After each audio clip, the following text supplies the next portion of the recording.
जो हमारे साथ है। सबसे पहले रुख करेंगे अनूप आपका। लखनऊ में हालात बेहद चुनौतीपूर्ण है, जो रिपोर्ट हमारे पास है वो बेहद डरावने वाली है।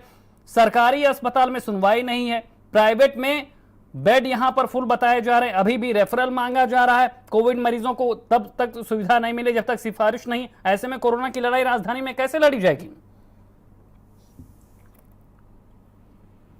देखिए शैलेंद्र, ये बिल्कुल जो है ये चौंकाने वाली बात है कि जब जो है रेफरल लेटर की जो है व्यवस्था खत्म कर दी गई है कोविड कमांड सेंटर में सीएमओ द्वारा।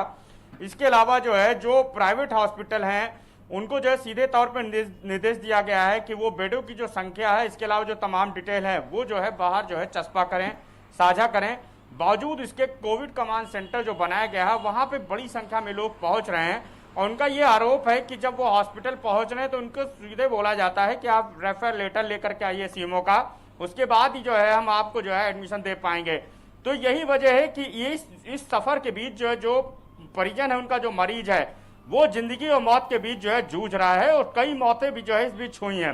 तो आखिर स्थिति क्यों नहीं साफ की जा रही है? बिल्कुल साफ तौर पे दिखाई दे रहा है कि जो निजी हॉस्पिटल हैं वो अभी भी मनमानी कर रहे हैं और जानकारी जो है सूत्रों से ये भी शैलेंद्र सामने आ रही है कि मोटी रकम ले करके जो बड़े बड़े पैसे वाले लोग हैं उनके जो रूम हैं वो जो है वहां पर जो है रिजर्व किए गए हैं। यानी जो गरीब आदमी है वो मरने के लिए सफर कर रहा है और जो हॉस्पिटल है वो पैसे लेकर के जो है वहां पे रूम को जो है बचाए हुए हैं। यही वजह है कि जिनको जो है इलाज मुहैया होना चाहिए वो नहीं हो पा रहा। कोविड कमांड सेंटर के बाहर जो है कई लोग ऐसे हैं जो लगातार जो है सुबह से आ जाते हैं और इस आस में भटकते हैं कि शायद उनको कोई मदद मिलेगी, लेकिन मदद नहीं मिलती। आप समझिए बेडों की ना संख्या बताई जाती है, ना ही उनका एडमिशन हो पाता है। हालांकि कोविड कमांड सेंटर के बाहर जो एक नोटिस चस्पा कर दिया गया है जिसमें यह साफ तौर पे बताया गया है कि अब आप जो है सीधे जा सकते हैं, निजी हॉस्पिटल स्वतंत्र है एडमिशन देने के लिए, लेकिन बावजूद जो है लोग एडमिशन के लिए जो है सफर कर रहे हैं। इसके अलावा अगर हम बात करें ऑक्सीजन की तो ऑक्सीजन सप्लाई के लिए जो है कल ही भारत समाचार ने प्रमुखता से खबर दिखाई थी कि किस तरह से प्लांट के बाहर जो है लंबी लंबी लाइन लगी है और लोग जो है ऑक्सीजन के लिए सफर कर रहे हैं भीषण गर्मी में। जिसके बाद जो है जिला प्रशासन ने एक बड़ा फैसला लिया है और जो आधार कार्ड और जो आइसोलेट मरीज है घरों में अब उनको भी जो है प्लांट से सीधे जो ऑक्सीजन मिल पाएगा, जिसके लिए जिला प्रशासन की जो टीमें हैं वो मॉनिटरिंग के लिए जो है तमाम बिल्कुल अनूप कवायद तो शुरू की गई है, लेकिन कहानी अभी भी बहुत ज्यादा पटरी पर नहीं है। जिस तरह के हालात है उसमें मरीज बेहद परेशान है। मेरठ से नरेंद्र हमारे साथ जुड़े हुए हैं। नरेंद्र, जो तस्वीरें जो रिपोर्ट्स आपने हम तक पहुंचाई है, दर्शकों तक पहुंचाई हैं, वो बेहद चौंकाने वाली हैं, डरा देने वाली हैं। सरकारी लगाम है नहीं अस्पतालों पर, प्राइवेट में मनमानी है, लूट है, कालाबाजारी है और जो हालात कल रात में हुए मेरठ के बड़े अस्पतालों में उसके बाद तो मरीज की जान भी खतरे में थी। कोरोना काल में ये सब क्या हो रहा है?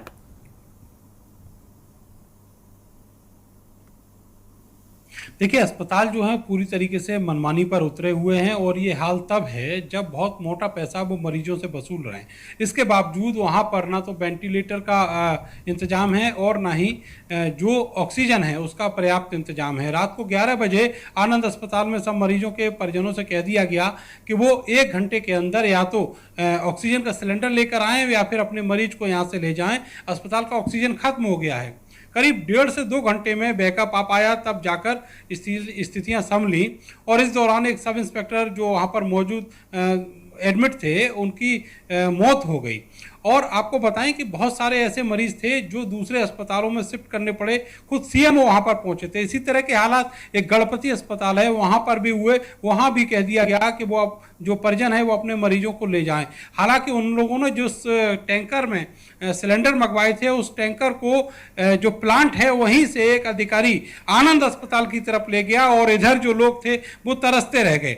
दूसरी तरफ एप्सनोवा अस्पताल हो या अजय अस्पताल हो, सब जगह ऑक्सीजन को लेकर लगातार किल्लत बनी रही। पूरा स्वास्थ्य महकमा और जो प्रशासन है वो भागदौड़ करता रहा और पूरे मरीज जो वहां पर एडमिट है इन अस्पतालों में वहाँ हड़कंप मचा रहा।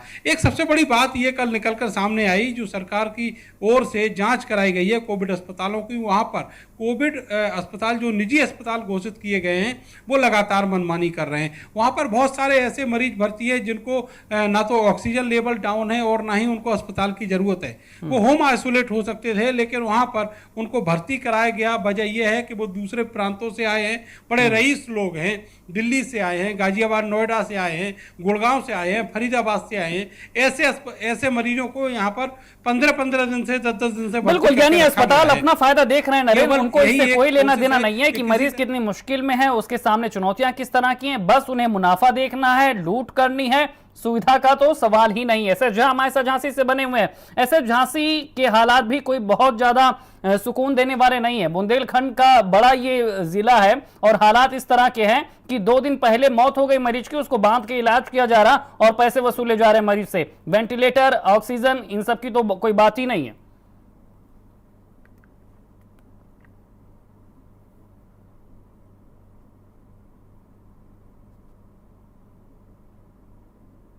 एक वीडियो वायरल हुआ है, जब वो व्यक्ति भारत समाचार से मिला तो उसने बताया कि मेरी माँ का मौत हो गई थी, इसके बाद हमको जाने नहीं दे रहे थे। इसके बाद मैं जबरन वहां बाद में पहुंचा तो डॉक्टरों ने हमारे साथ मारपीट की, तो हमारे लोगों ने भी मारपीट की, लेकिन मेरी माँ के हाथ बंधे हुए थे, पड़े हुए थे बिस्तर पर। लेकिन जब मैंने विरोध किया तो उन्होंने हमारी FIR कर दी, पूरे परिवार जेल में भेजने की बात कह रहे हैं। लेकिन पुलिस ने भी 2 लोगों को अरेस्ट किया है। लेकिन जिस तरह भारत समाचार की बात करें तो भारत समाचार कोरोना जैसी महामारी की बात है, हिटलर प्रशासन अपनी मनमानी कर रहा है, जो चाहे वो कर रहा है। ना तो प्राइवेट हॉस्पिटल में ऑक्सीजन की बिल्कुल ऐसा साहब को यहाँ पर रुकें। इस बीच बड़ी खबर हमारे पास ये है कि ऑक्सीजन समस्या पर सीएम ने बड़ा फैसला किया है। ऑक्सीजन की समस्या पर सीएम योगी का फैसला है कि निजी अस्पतालों में ऑक्सीजन का अब ऑडिट होगा। IIT Kanpur, IIM Lucknow, IIT BHU इसकी मॉनिटरिंग करेंगे। ऑक्सीजन के ऑडिट को लेकर मॉनिटरिंग की जाएगी। ACS गृह अवनीश अवस्थी को जिम्मेदारी सौंपी गई है। कालाबाजारी, जमाखोरी को लेकर सरकार का ये बड़ा फैसला है।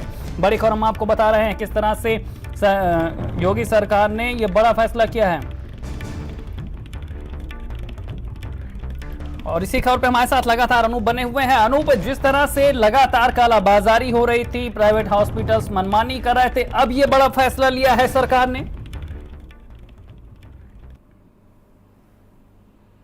देखिए सलीम, बिल्कुल पूरे उत्तर प्रदेश से जो है लगातार ये खबरें आ रही थी कि जो ऑक्सीजन है उसकी कालाबाजारी की जा रही है, जो सप्लाई की चेन है वो ब्रेक हो रही है, जो जरूरतमंद है, जो मरीज है उन तक जो है ऑक्सीजन नहीं पहुंच पा रही। और जबकि जो है ये भी खबर आई कि बड़ी मात्रा में जो लोग जो है इसकी कालाबाजारी कर रहे हैं, ऊंचे दामों पर जो है इनको बेचा जा रहा है, जिसके बाद मुख्यमंत्री योगी आदित्यनाथ ने एक बड़ा फैसला लिया है और अब जो ऑक्सीजन है उसकी जो है ऑडिट की जा रही है, जिसकी जो जिम्मेदारी है वो एशिया सोम गृह जो है अवस्थी जी को सौंपी गई है। और इसके साथ ही जो IIT जो कानपुर है, IIM लखनऊ है, जो BHU है, उसका पूरा सहयोग लिया जाएगा और इनके जरिए जो है पूरी मॉनिटरिंग की जाएगी। इसके जरिए जो है सीधे तौर पे जो ऑक्सीजन की सप्लाई, उसकी आपूर्ति, इसके अलावा जो इसमें दिक्कतें आ रही हैं और जो कालाबाजारी और इसकी जो जमाखोरी की गई है उस पर जो है पूरी तौर से निगरानी रहेगी। पल पल की जो है इसमें जो है पूरी तरह से निगरानी की जाएगी। पूरा जो डेटा है वो इसमें रहेगा और इसके जरिए फोकस यही होगा कि जो जरूरतमंद है, जिनको ऑक्सीजन की आवश्यकता है, उन तक जो है समय रहते उनको ऑक्सीजन पहुंचाया जा सके। जो ऑक्सीजन की चेन जो है जो ब्रेक की गई है उस पर लगाम लगाई जा सके। तो जाहिर सी बात है कि एक बड़ा फैसला है सरकार का। जिस तरह से पूरे उत्तर प्रदेश में ऑक्सीजन की किल्लत से लोग जूझ रहे हैं, भीषण गर्मी में जो मरीज हैं वो परेशान हो रहे हैं, उनके तीमारदार परेशान हो रहे हैं, तो ऐसे में अब इसके जरिए कहीं ना कहीं माना जा रहा है कि जो लोग ऑक्सीजन की कालाबाजारी, जमाखोरी में शामिल हैं, उनके ऊपर जो है लगाम लगेगी। इसके साथ ही लोगों को जो है ऑक्सीजन की सप्लाई में बड़ी राहत मिल पाएगी। बिल्कुल अनूप, यही कवायद है सरकार की तरफ से, लेकिन कहानी चुनौतीपूर्ण बनी हुई है। नरेंद्र लगातार हमारे साथ मेरठ से बने हुए हैं। नरेंद्र, सरकार बड़े फैसले तो ले रही है, लेकिन इन फैसलों को जमीन पर साकार जिन्हें करना है वो अधिकारी कितने बेबस हैं। ये मेरठ की आपने तस्वीर बताई कि वो प्राइवेट अस्पताल में जाते हैं जांच करने के लिए तो उनके साथ अभद्रता की जाती है, उनको अस्पताल में घुसने नहीं दिया जाता है। ये क्या छिपाने की कोशिश की जा रही है? महामारी काल में ये कौन सा रवैया है? जब संजीदगी दिखाई जानी चाहिए तो ये किस तरह की साजिशें हो रही हैं?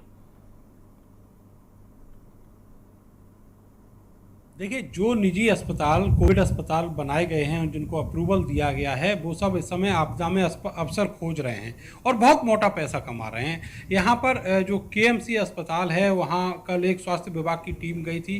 जो डिविजनल सर्विलांस अधिकारी हैं डॉक्टर अशोक तालियान और एक मजिस्ट्रेट उनके साथ थे, लेकिन अस्पताल ने उनको मरीजों का डेटा देने से इनकार कर दिया, जबकि वहाँ पर 180 मरीज कोविड पॉजिटिव थे जो वहाँ भर्ती बताए गए। और ये कहा कि आप सीसीटीवी में देख लीजिए। सीसीटीवी में जब देखा गया तो जो आईसीयू था, वहां पर बहुत सारे ऐसे लोग जो तीमारदार बताए गए वहीं पर थे, बिना मास्क के, बिना किसी प्रोटोकॉल का पालन किए हुए। तो जब इस पर ऑब्जेक्शन किया गया तो जो अस्पताल के मालिक थे और उनका स्टाफ, वो अफसरों को भरने पर उतारू हो गया और इस तरह की जो स्थिति थी वहां पैदा हो गई। और ये कह दिया गया कि अगर आप अपना अप्रूवल वापस लेना चाहते हैं तो अप्रूवल वापस ले लीजिए और हम मरीजों को अभी निकाले देते हैं। तो एक तरीके से जो निजी अस्पताल हैं उनके ऊपर कोई अंकुश नहीं रहा, ऐसे हालात हो गए। ब्लैकमेलिंग की जा रही है पूरा। यहाँ पर नरेंद्र आप जो बता रहे हैं वो बता रहे हैं कि किस तरह से ब्लैकमेलिंग की जा रही है, मरीजों की जान वहां पर फंसी हुई है और इस तरह की बातें की जा रही है। अच्छा, कुछ ऐसी ही तस्वीर झांसी में भी है। निजी अस्पताल लगातार ब्लैकमेलिंग कर रहे हैं, मनमानी कर रहे हैं, मरीज वहां पर बुरी हालत में आता है, उनसे वसूली की जाती है, ब्लैकमेलिंग हो रही है और सुविधा के नाम पर कुछ भी नहीं है। देखिए, बुंदेलखंड में आप देख सकते हैं कि सबसे पिछड़ा माना जाता है, लेकिन बुंदेलखंड के सबसे अधिक जो मरीज जो आते हैं झांसी के महारानी लक्ष्मीबाई मेडिकल कॉलेज में आते हैं। इसके अलावा प्राइवेट नर्सिंग होम में वहाँ पर इतना मोटी रकम ली जाती है कि मरीज दम तोड़ देता है, कर्जा से लेकर इलाज कराता है। लेकिन प्रशासन की बात करें, प्रशासन हिटलर बन गया है। प्रशासन जो भी अपने मनमाने तरीके से काम कर रहा है, लेकिन स्वास्थ्य विभाग की लापरवाही देखी जा रही है। हर रोज की तरह मारपीट होती है, मुकदमा लिखाया जाता है, डॉक्टर लोग अनशन पे आ जाते हैं। लेकिन प्रशासन की बात करें, प्रशासन सिर्फ वादे, झूठे वादे कर रहा है। लेकिन जो बोर्ड लगाए गए हैं उन पे सभी अस्पतालों के बोर्ड नंबर दिए गए, एक भी नंबर नहीं उठता है, मरीज परेशान होते रहते हैं। और जैसे कि डीएम का फोन भी नहीं उठता है, जैसे सीओ को फोन नहीं बिल्कुल उठता है। ऐसे यहाँ पर यही हालात हैं और यही कारण है कि ये लड़ाई और कठिन हो गई। आप सभी का बहुत बहुत शुक्रिया। और मेरठ से खबरों को बता रहे हैं, जहां पर 9 बेड की इन्वेस्टिगेशन में जो सच्चाई सामने आई वो ये है कि अस्पतालों में गैर जिलों और राज्यों के मरीज मिले हैं। आनंद में 71 सिम्प्टोमेटिक मरीज भर्ती मिले हैं। बिना ऑक्सीजन वाले मरीज अस्पताल में भर्ती मिले हैं। पॉलिसी धारक सामान्य मरीजों को भी भर्ती किया गया है। अजय अस्पताल में भी इसी तरह की लापरवाही हो रही है। केएमसी में कोविड मरीजों का डेटा नहीं दिया गया। केएमसी आईसीयू में तीमारदार घूमते हुए मिले। 180 मरीजों को केएमसी ने कोरोना मरीज बता दिया। दूसरे राज्य जिलों के कमीशन मरीजों को वरीयता दी जा रही है। गंभीर बीमार मरीज दर दर भटकने को मजबूर है। डीएम ने अस्पतालों पर कोई कार्रवाई भी नहीं की है। इधर मेरठ से खबर है, जहां पर आनंद अस्पताल में ऑक्सीजन खत्म हुआ तो अस्पताल में 200